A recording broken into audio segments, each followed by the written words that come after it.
Hey guys, real quick, I'd just like to clarify a couple of things about my video this morning. First of all, our lines are not frozen. It's the two water spigots that are frozen. I can get water just fine down at my horse spigot. No problems.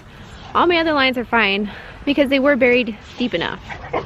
And I wasn't ripping on Pure Living for Life at all. I was extremely concerned that others might be copying their idea, and especially if they're running water to animals, that they might put themselves in a predicament down the road. Alright, you know, you can run your water any way you want, but you know, I just kind of think about that whole animal factor. And you know, I've been there. I've had to bucket water to animals our first year out here before we had the water lines put in. I mean, these things are a blessing. I don't take these for granted at all. So I know what a pain it is to not have them, and I would feel bad for anybody that had frozen water lines. It's not cool. So that was my concern. I wasn't ripping on them. I hold them in extremely high regard for getting everything built themselves and really going at it. Yeah, we've been there too. We haven't built our house, and we didn't exactly build our barn, although we probably should have. But that's a whole nother story. Anyway, I did find some footage of putting the trench in. So here is some video footage. I apologize about the wonky quality. I obviously shot it on somebody's phone. I don't know whose phone, because I didn't have a smartphone at that point. So here, in case you're wondering, is how we installed the massive trench in front of our house. Okay, I'm just doing a quick video here on how to install underground water lines. First, you have to measure out your area, and you got to know that when you're buying your water line tubing, it's about 100 feet per roll, and you have to buy it by the roll. And as far as I understand, that's what we had to do. We went with the thicker tubing. There's two sizes. I can't tell what this says or what the difference was. Says NDOT Endo Poly water pipe, 1 inch, 125 psi. So whatever that means to you. So anyway, you can either use a backhoe or a tractor backhoe, which is what we use. Our big 89 horsepower John Deere. We dug out a 5-foot trench, and you generally want to go at least 4 feet down to get past the frost line. We went 5 feet, and we're in the middle of Michigan, and we get some cold down to negative 20 degrees a lot of times, winters. So you want to get it down past the frost line and bury it nice and deep. You can see we've got a lot of clay in here, but not all this is clay, just this area down here. So we measured all of our areas, and then we dug it out, and it took, with the backhoe, it took probably 18 hours of work. You can also rent out a trencher for about $200, and I understand that it goes a lot quicker, but we had the backhoe, so we used it. And you can see we ran it all the way down there to the barn, and then from the barn it goes over to the horse pasture. So we've never run lines before, but after talking to everybody, this is what we came up with. This is a PVC pipe. It's just a little bit bigger. I believe some of this is 1.25 and 1.5 inches wide.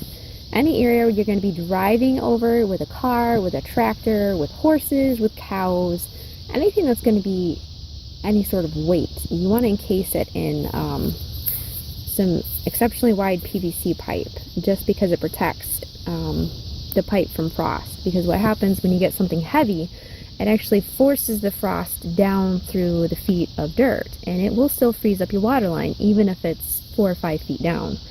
Our neighbors had it happen actually in their barn, which was 4 feet under the ground, but the horses going in and out of the barn caused the frost to go down into the pipes, and it broke.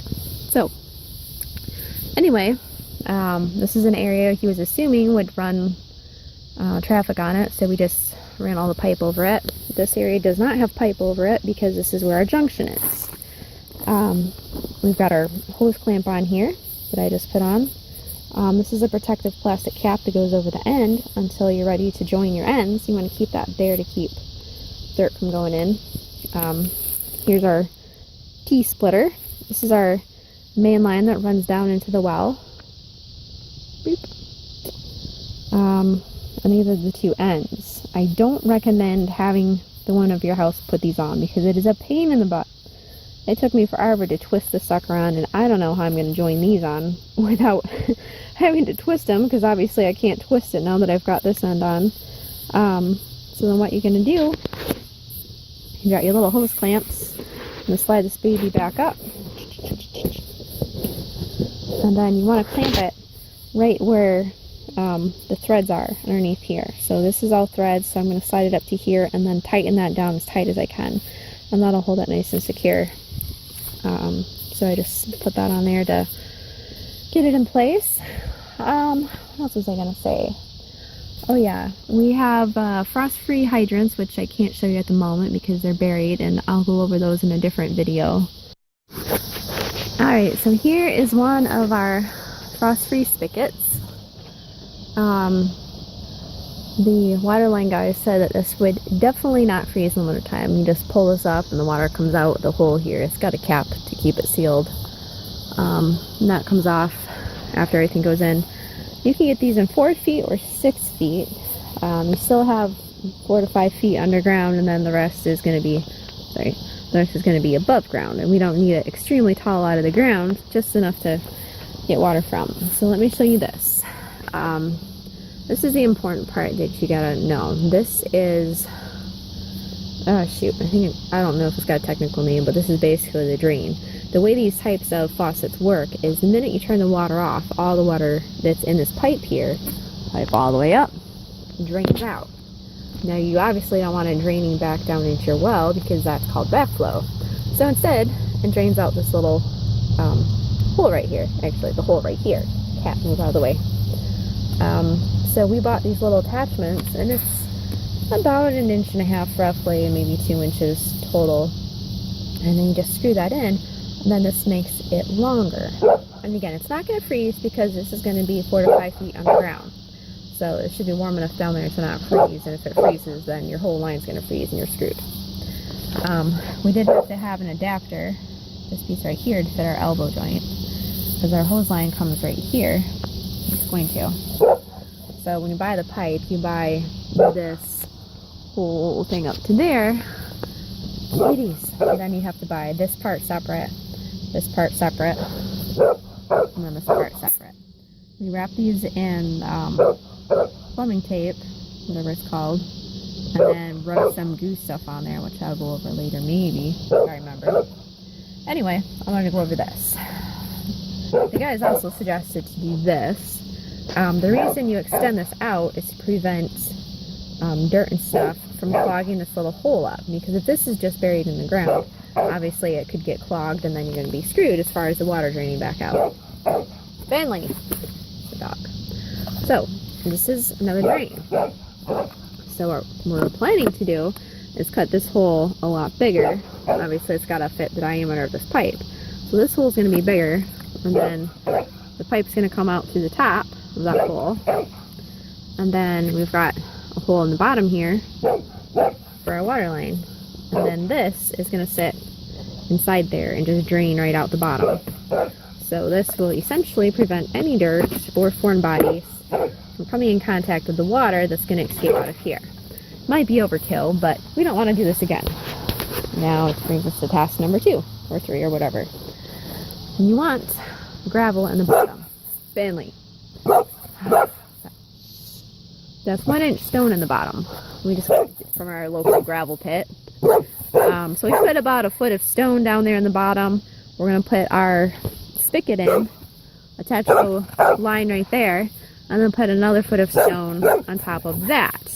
And then we're going to fill the rest of the dirt in. The reason being is that the stone, sorry, my dumb dog, the stone allows the water to flow away from your spigot, so it's not going to freeze up around it, and there's no backflow.